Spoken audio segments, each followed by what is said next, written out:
A live look here at Buckingham Palace as the newly crowned King Charles III making his way through the throngs of people who have been assembled there outside that palace since word came down yesterday that their queen was dead. And there is the new queen consort, Camilla, formerly the Duchess of Cornwall. And there he is. And, you know, as we look at these pictures, it's almost what we were just talking about with Keir. Listen, you live your life knowing that this day will come. And then within, 24, 48 hours, his life is forever changed. And he lost his mother. And he lost his mother, so he's grieving. Yes. Yeah. What is striking about this particular picture, this resembles in so many ways the scene back in 1997. Princess Diana had just died. Queen Elizabeth, who was on vacation at the time, she made her way to Buckingham Palace to do precisely what her son is now doing, greeting the mourners, saying hello. I'm really surprised to see him.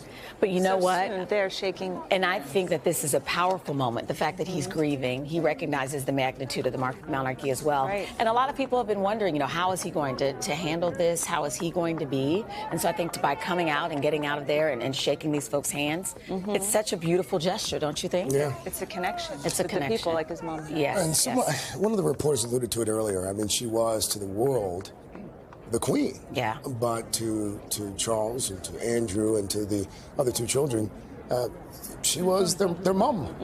She was mom. Here's a man who lost his mother less than 24 hours ago. I think he also recognizes, because she means so much to so many, such big shoes to fill, and I think he's trying to approach this with grace as well. And it's almost assuring to those people that, listen, it's going to be okay, and I'm here, Yeah. And he is bringing a smile to their face this I morning think this is a everyone grieves. beautiful gesture. What remains to be seen here is whether Prince Charles is going to make some perhaps spontaneous remarks to the crowd, or whether he is going to continue to work the receiving line, if you will. From this vantage point, you can see the new king talking to those who have assembled there, the mourners, the grievers, and right behind that, the shot just went away, but you saw what Savannah alluded to earlier, the flowers, the cards, the tributes that have piled up outside the fence there at Buckingham Palace.